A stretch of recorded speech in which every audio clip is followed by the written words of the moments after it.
आस्था channel पर कथा सुन रहे हो, जितने फेसबुक यूट्यूब पर कथा सुन रहे हो, एक बात अपनी जिंदगी में उतार कर रखना। जैसे मंगलसूत्र में काली और पीला मन का आता है, उसी तरह जीवन में थोड़ा सुख और दुख आता है। घबराना नहीं, उसकी शरणागति छोड़ना नहीं, उसकी शरणागति छोड़ना नहीं, उसके चरणों का रस तत्व ग्रहण करते रहना, भजन करते रहना। विश्वास प्रदीप मिश्रा पर बिल्कुल मत करना। विश्वास करना तो ये शिव महापुराण पर और महादेव पर करना, बाकी के किसी पर विश्वास मत करना। जैसे आप हो वैसे हम हैं, जैसे आपका जीवन है वैसा हमारा जीवन है, जैसे आपका सिर दुखता है वैसा हमारा भी सिर दुखता है, जैसा आपका पेट दुखता है वैसा हमारा भी पेट दुखता है, जैसे आप चलते हो वैसे हम चलते हैं, जैसा आप भोजन करते हो वैसा हम करते हैं, जैसे आप सोते हो वैसे हम सोते हैं। तो आप में और हम में कोई अंतर नहीं है, कोई अंतर नहीं, बल्कि बड़े हमसे ज्यादा आप हो। क्यों?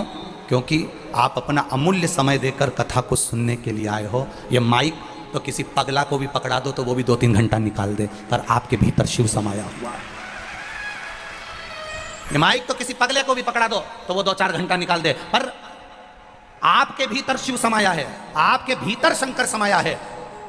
एक नर्मदा जी में बच्चा खड़े होकर रस्सी की डोरी बांधकर उसमें चुंबक को लपेटकर नर्मदा जी में फेंकता है। क्यों फेंकता है? उसमें से कलदार निकालने के लिए, उसमें से वो पैसा निकालने के लिए। उसी तरह ये शिव महापुराण मेरे महादेव ने इस कलयुग में रस्सी बांधकर सीहोर के माध्यम से इसलिए फेंकी है कि उससे जो भगवान के होंगे वो चिपक जाएंगे, और चिपक गए तो निकल जाएंगे। माइक क्या है? तुम्हारा विश्वास दृढ़ है, तुम्हारे भीतर जो शंकर समाया है, तुम्हारे भीतर जो शिव समाया है, तुम्हारे भीतर जो देवादिदेव महादेव समाया है, वो मूल है। कथा बाचने वाला मूल नहीं होता, कथा सुनने वाला मूल होता है। कथा बाचने वाला तो 4 पाए की चौकी पर बैठता है, और कथा सुनने वाला जमीन पर बैठता है। जो जमीन पर बैठता है वो जमींदार होता है, जो चौकी पर बैठता है वो चौकीदार होता है। आप सब कथा सुनने जमीन पर बैठे हो, तुम जमींदार हो, क्योंकि अपनी मर्जी के मालिक हो। जितनी देर बैठना बैठते हो, तुम्हारी मर्जी पड़ जाती, उठ के चले जाते हो। तुम्हारा मन पड़ा तो पानी की बोतल निकाल कर पी लिए, तुम्हारा मन पड़ा तो जेब में से निकाल के मल के फटकी लगा के निपटा भी गए। पर कथा बाचने वाला 3 घंटे एक जैसा बैठा है, विराजमान है, बोलना है बोलना है, समझाना है समझाना है। बाचने वाले से बड़ा सुनने वाला होता है, क्योंकि उसके भीतर शिव समाया होता है। अगर आपके भीतर शिव नहीं होता तो आप इतने लाखों की संख्या में यहां नहीं पहुंचते। आपके भीतर शिव समाया है, इसलिए आप बड़े हो। आपके भीतर महादेव समाया है, इसलिए आप बड़े हो। बोलना तो कोई भी माइक दे दो, बोल देगा, वो 2-4 घंटा तो निकाल देगा, उसमें कौन सी बड़ी बात। आएगी विषम परिस्थितियां, विश्वास। हम भी मनुष्य हैं और आप भी मनुष्य हो, और गलती किससे होती है? भगवान से होती है कि मनुष्य से होती है? तुम बोलो, किससे होती है? मनुष्य से होती है। इसलिए मानव पर विश्वास मत करना, पर महादेव पर विश्वास करना कि वो डिगने नहीं देगा, तुम्हें डूबने नहीं देगा, पकड़ कर रखेगा वो हाथ। जिस हाथ से मेरे घर के बच्चों ने, जिस हाथ से मेरी भारत भूमि के छोटे से छोटे बच्चे ने, छोटे से छोटे बच्चे ने, और बड़े से बड़े बूढ़े से बुजुर्ग व्यक्ति ने, जिन हाथ से, जिन बहुओं ने, जिन बेटों ने, जिन पतियों ने, जिन पत्नियों ने, जिन बेटों ने, जिन बेटियों ने, जिन हाथ से महादेव को जल चढ़ाया है, वो हाथ मेरा महादेव पहचानता है और उसको पकड़ कर रखता है, उसको डूबने नहीं दे सकता है। पकड़ कर रखता है वो महादेव, डूबने नहीं देगा।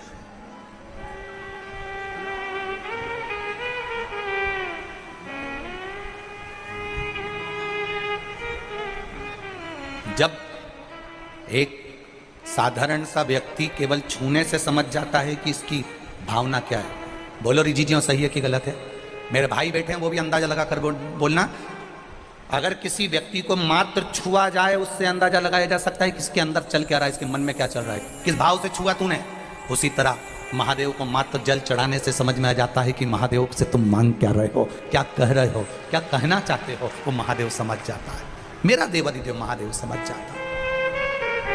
करेंगे, दुनिया के लोग अपशब्द कहेंगे, ताने देंगे, गालियां देंगे, आड़ा टेढ़ा बोलेंगे, उनका काम है, वो बोलते रहने दो। अपना काम है शिव मंदिर में जाना, 1 लोटा जल चढ़ाना, शंकर की भक्ति करना, शिव तत्व को अपने भीतर उतारना, उसके सिवाय कुछ नहीं, कुछ नहीं। बोल बम का नारा है, बाबा एक सहारा है, उसके सहारे जियो, उसके भरोसे जियो, भरोसे।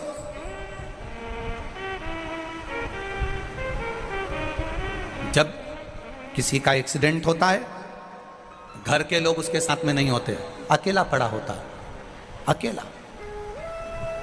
जब कोई बीमार होता है, वेंटिलेटर पर अकेला पड़ा होता है। बोलो जी, जी हाँ, सही है गलत है? जब किसी को तकलीफ होती है, आईसीयू में अकेला पड़ा होता है। जब किसी का ऑपरेशन होता है, उस ऑपरेशन रूम में वो अकेला पड़ा होता है, अकेला। एक्सीडेंट हुआ तो रोड के किनारे अकेला पड़ा है, गाड़ी में अकेला पड़ा है। बीमार हुआ तो वेंटिलेटर पर अकेला पड़ा है, बीमार हुआ तो आईसीयू में अकेला पड़ा है। ऑपरेशन हो रहा है तो ऑपरेशन के थिएटर में अकेला पड़ा हुआ है। कौन आता है उस समय पर? परिवार वाले बाहर खड़े होकर पूछते रहते हैं, कैसा है, देख लेना, अच्छे से बना देना, अच्छा डॉक्टर बुला लो, दवाई अच्छी दे दो, गोली अच्छी दे दो, ऑपरेशन करा दो। घर के लोग पैसा लगा सकते हैं, घर के लोग अच्छी दवाई दे सकते हैं, घर के लोग तुम्हारी सेवा कर सकते हैं, पर अंत समय में, दुख की घड़ी में, उस वेंटिलेटर पर, उस एक्सीडेंट की जगह पर, उस आईसीयू में और उस दुख की घड़ी में सब फोन जरूर लगाएंगे, सब लगेगा ये मेरे साथ खड़े हैं, पर उस दुख की घड़ी में तुम्हारा साथ केवल तुमने जो शंकर जी को एक लोटा जल चढ़ाया है, बेलपत्री चढ़ाई है, वो सामने खड़ा है। वो अकेला मिलेगा, अकेला।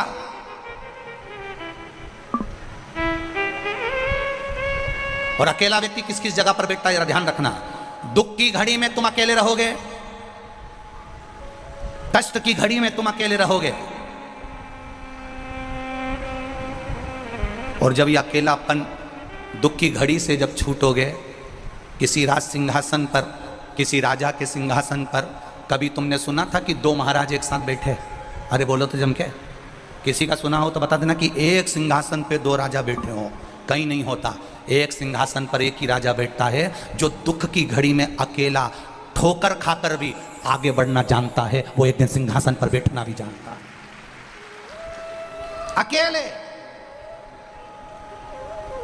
गालियां दी जाएगी, आप अकेले रहेंगे, ताने दिए जाएंगे, आप अकेले रहेंगे, रोगे अकेले कमरे में बैठकर। अकेलापन महसूस मत करना। जिसने शंकर को जल चढ़ाया, शिव को जल चढ़ाया, जिसने शंकर का गुणगान गाया, जिसने कभी जिंदगी में शिव महापुराण की कथा सुनी, जिसने कभी शंकर का अनुमोदन करा, जिसने कभी शिव तत्व को जाना है, जिसने कभी शंकर का भजन किया है, कभी भूल से शिव महापुराण की कथा को टीवी पर सुन लिया, मोबाइल पर सुन लिया, या कथा के पंडाल में बैठकर सुन लिया, कभी अकेले मत समझना। जिस दिन तुम महादेव के पास चले जाते हो, दधीचि ऋषि ने अपनी धर्मपत्नी सुवार्च को कहा, जिस दिन बच्चा मां के गर्भ से जन्म लेता है और पृथ्वी पर उसको नीचे पटक दिया जाता है, जब भूमि पर पटका जाता है, कंकर शंकर उसका हो जाता है, वो अकेला नहीं रहता, मरते दम तक उसके साथ महादेव रहता है, मरते दम तक उसके साथ महादेव रहता है। महादेव एक क्षण के लिए भी अपने बच्चों को, महादेव अपने बच्चों को, अपनी संतान को, अपनी औलाद को, मेरा महादेव एक क्षण के लिए भी अकेला नहीं छोड़ता। हर क्षण हर पल वो आपके साथ है। बस अनुभव करिए, अनुभव। एक लड़का बचपन में अपने पिताजी के साथ अपने गांव जाता था, ट्रेन में बैठकर। पिताजी उसको ले जाते, दादा दादी से मिला कर ले आते। बच्चा बड़ा हो गया। बच्चे ने कहा, पिताजी आप अब की बार गाँव नहीं जा रहे? पिताजी बोले, अब हम गाँव नहीं जा रहे। बच्चा कहने लगा, नहीं पापा, पिताजी मुझे गाँव जाना है। पिताजी ने कहा, मेरे पास टाइम नहीं, छुट्टी नहीं, मुझे तो गाँव जाना है, आप गाँव चलो। पिताजी ने मना कर दिया। बेटा कहने लगा, मैं अकेला गाँव चले जाऊँगा, आप मुझे ट्रेन में बिठा दो। पिताजी ने एक पर्ची लिखी, पर्ची लिख के उसको फोल्ड कर मोड़ कर पिताजी ने वो पर्ची बेटे के जेब में रख दी और बेटे को टिकट दिलाकर ट्रेन में बिठा दिया। ट्रेन में बिठाया, ट्रेन चल दी। 25-50 किलोमीटर दूर तक ट्रेन चली। बच्चा अकेला बैठा हुआ, पहली बार घर से अकेला निकला था, अकेला पहली बार निकला, ट्रेन में बैठा।